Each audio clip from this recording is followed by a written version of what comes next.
आज हम लोग चैप्टर नंबर 5 सहायक बहियाँ चैप्टर 5 सहायक बही अध्ययन करेंगे।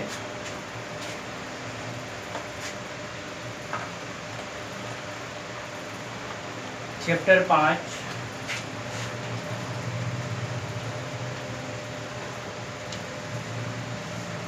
सहायक बही। सहायक बही होता क्या है? तो सहायक बही के बारे में कहा गया है कि सभी सौदों को एक ही बही में लिखने के कारण उस बही का आकार बढ़ जाता है और बही का आकार बढ़ जाने के कारण हिसाब किताब को ढूंढने में हमको कई प्रकार की समस्या आती है। तो ऐसी दशा में समस्त व्यवहारों को एक ही बही में ना लिखकर व्यवहारों को छांटकर अलग अलग बही में लिखा जाता है। जैसे क्रय संबंधित व्यवहार को क्रय बही में, विक्रय संबंधित व्यवहार को विक्रय बही में, रोकड़ संबंधित व्यवहार को रोकड़ बही में। इस प्रकार से छांटकर जब अलग अलग बहियों में लिखा जाता है उसी को बोलते हैं अपन सहायक बही। तो ये क्यों किया गया ऐसा यहाँ पर? क्योंकि एक ही जगह अगर हम लिखा करते हैं तो बही का आकार क्या हो जाता है? बड़ा हो जाता है। बड़ा होने के कारण लाने ले जाने में सुविधा होती है, व्यवहारों को ढूंढने में दिक्कत होता है। तो ऐसी दशा में इन सब से बचने के लिए अलग अलग व्यवहारों को छांटकर अलग अलग बही में लिख दिया जाता है और जिन अलग अलग बहियों में इन व्यवहारों का लेखा किया जाता है उसे ही सहायक बही कहते हैं। ठीक, आई बात समझ यहाँ तक?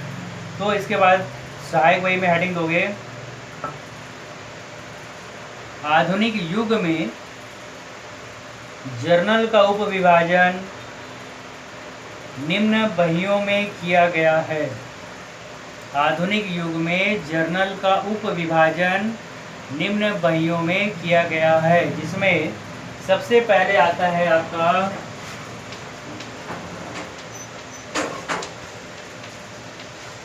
क्रय बही। लिखेंगे पहला नंबर क्रय बही, डैश देके लिखेंगे। इसमें व्यापारी द्वारा उधार खरीदे गए माल का लेखा, व्यापारी द्वारा उधार खरीदे गए माल का लेखा जिस बही में किया जाता है उसे क्रय बही कहते हैं। मतलब समझ में आ गया? उधार खरीदे गए माल का लेखा जिस बही में किया जाता है उसे ही क्रय बही कहते हैं। यानी इस क्रय बही में नगद का लेखा नहीं होगा, केवल उधार क्रय का ही लेखा होगा। वहाँ व्यक्ति का नाम दिया रहेगा, राम से खरीदा, श्याम से खरीदा, तो उसी का लेखा होगा। लेकिन राम से नगद खरीदा बोलेगा तो क्रय बही में उसका लेखा नहीं होगा। उधार जब शब्द आ गया है तो अपने दिमाग में हमेशा रखना है केवल उधार का लेखा होगा। पहचान क्या है? तो पहचान दिया रहेगा, वहाँ पर स्पष्ट रहेगा पहचान।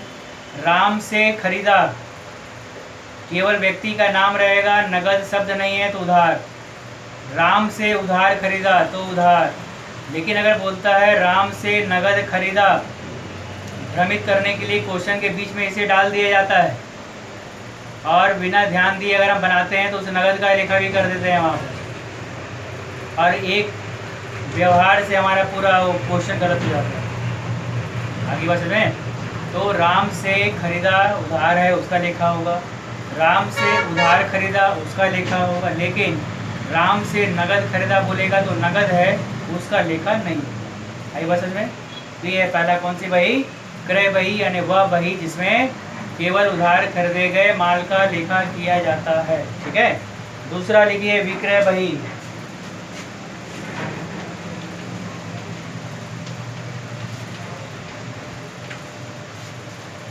दूसरा बही बनेगा हमारा यहाँ पर विक्रय बही। उसमें लिखेंगे व्यापारी द्वारा उधार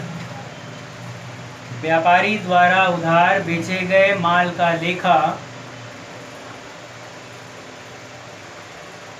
जिस बही में किया जाता है, जिस बही में किया जाता है उसे विक्रय बही कहते हैं।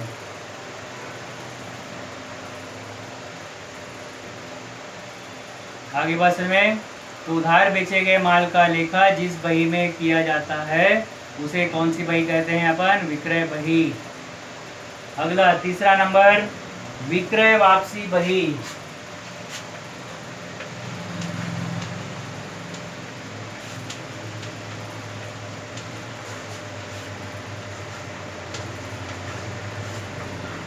विक्रय वापसी बही, इसमें लिखेंगे ग्राहकों से जो माल वापस आता है, ग्राहकों से जो माल वापस आता है अर्थात बेचा गया माल वापस आता है, बेचा गया माल वापस आता है, उसका लेखा विक्रय वापसी बही में किया जाता है। उसका लेखा विक्रय वापसी बही में किया जाता है।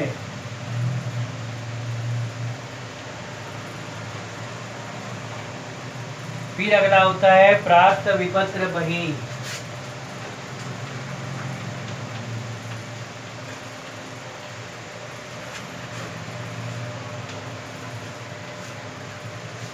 प्राप्त विपत्र बही, ये विपत्र होता क्या है? जब लेन देन उधार होता है, मान लो ए ने बी से माल खरीदा और बी ने माल बेच दिया उधार ए को, तब ऐसी दशा में बी एक विपत्र लिखता है कि आज मैंने इस तारीख को ए को माल बेचा है और ए जो है मुझे 1 महीने के बाद रकम का भुगतान करेगा।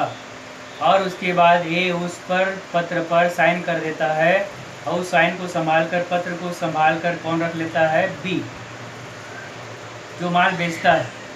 और 1 महीने के बाद उस विपत्र को दिखाकर उससे पैसा वसूल लेता है। तो जब पैसा जिसको मिलने वाला है, जो विपत्र को अपने पास रखा है, उसके लिए हो जाता है वो प्राप्त विपत्र। और अगला व्यक्ति जिसे रकम का भुगतान करना है उसके लिए बन जाता है वह देय विपत्र। एक प्रकार का सबूत का काम करता है वो, कि अगर मान लो कल के डेट में क्रेता रकम का भुगतान करने से इनकार कर देगा, तो ऐसी दशा में वह अगला व्यक्ति विक्रेता उस विपत्र को दिखाकर उसे पैसा लेगा। उसके बाद भी वो मना करेगा तो उस विपत्र को अदालत में पेश कर देगा, कोर्ट में पेश कर देगा, उसके ऊपर केस कर देगा और केस करने के बाद फिर उस पर कार्रवाई होगा और उसको रकम का भुगतान करना पड़ेगा। इसलिए सबूत के तौर पर जब भी कोई व्यक्ति किसी को उधार माल देता है तो उसे एक लिखित हस्ताक्षर ले लेता है पत्र लिखवा कर, ताकि कल को वह जो है किसी प्रकार से भी टाल मटोल ना करे। आगे बस में, तो जो माल बेचता है उसके लिए प्राप्ति पत्र और जो माल खरीदता है उसके लिए देय विपत्र। प्राप्त विपत्र में पैसा मिलेगा और देय विपत्र में हमको रकम का भुगतान करना पड़ेगा। ठीक है, तो देखिए क्या लिखे हुए अपन, प्राप्त विपत्र बही, इसमें लिखो ऐसे विनिमय विपत्र, ऐसे विनिमय विपत्र प्रतिज्ञा पत्र का लेखा, ऐसे विनिमय विपत्र प्रतिज्ञा पत्र का लेखा इस बही में किया जाता है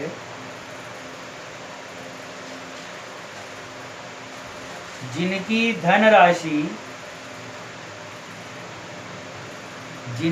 धनराशि दूसरों से प्राप्त होने वाली है, जिनकी धनराशि दूसरों से प्राप्त होने वाली है।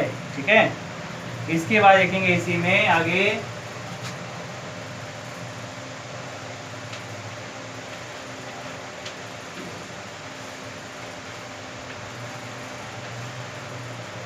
देय विपत्र बही। कौन सा बही? देय विपत्र बही।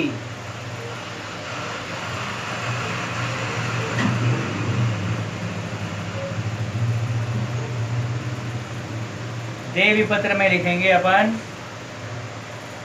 ऐसे विनिमय विपत्र प्रतिज्ञा पत्र का लेखा, ऐसे विनिमय विपत्र प्रतिज्ञा पत्र का लेखा इस बही में किया जाता है,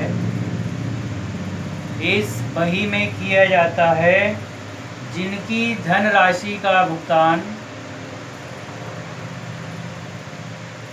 जिनकी धनराशि का भुगतान व्यापारी द्वारा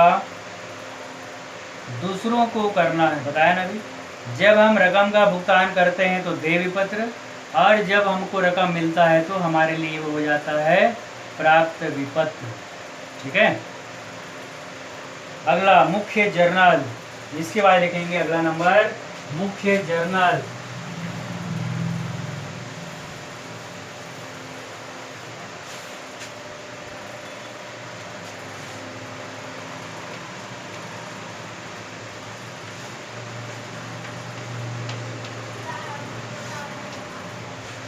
मुख्य जर्नल में लिखेंगे,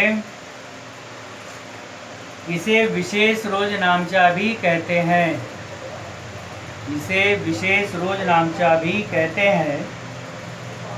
जिन व्यवहारों का प्रारंभिक लेखा, जिन व्यवहारों का प्रारंभिक लेखा करने के लिए कोई पृथक सहायक पुस्तक, कोई पृथक सहायक पुस्तक नहीं रखी जाती, उनका लेखा मुख्य जर्नल में किया जाता है, उनका लेखा मुख्य जर्नल में किया जाता है।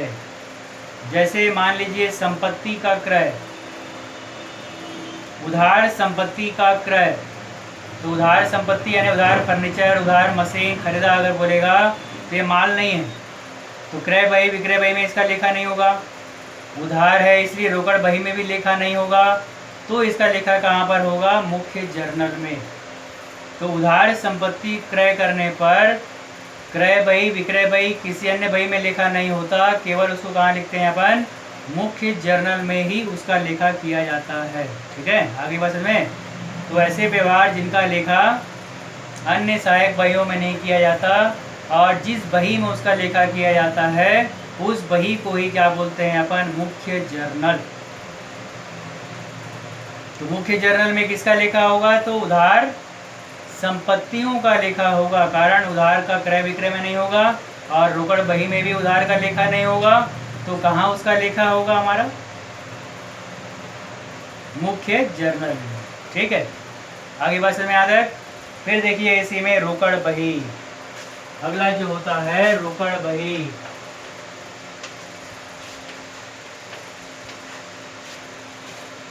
लिखेंगे इसमें रोकड़ बही में, इसमें समस्त नगद व्यवहार,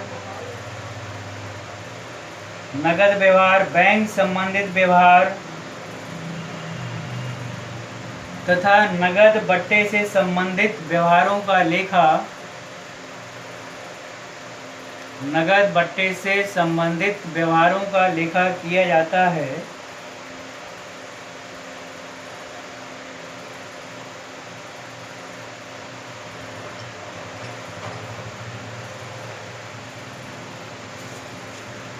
रोकड़ बही में लघु रोकड़ बही भी शामिल होती है।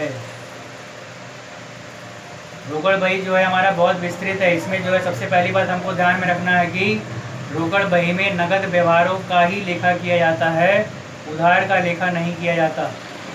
रोकड़ से संबंधित व्यवहार, बैंक से संबंधित व्यवहार, नगद बट्टे से संबंधित व्यवहार का लेखा किया जाता है। ठीक है, फिर इसमें ध्यान देना है कि रोकड़ बही बहुत विस्तृत रूप है, जब आगे बनाएंगे हम लोग तो साधारण रोकड़ बही, द्विस्तंभीय रोकड़ बही, त्रिस्तंभीय रोकड़ बही और लघु रोकड़ बही, इतने बहियाँ यहाँ पर बनाई जाएगी।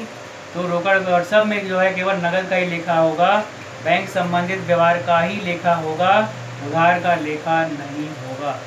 तो ये इतनी बहियाँ होती है हमारी, आगे बात समझ में। तो इतना बही हमको क्या करना है यहाँ पर? बनाना है। तो सबसे पहले अपन क्रय बही से शुरू करेंगे, तो क्रय बही समझ गए हो सब? चलिए ठीक है, इसके आगे बाद में बताते हैं आपको कि क्रय बही किस प्रकार से बनाया जाएगा। ठीक है।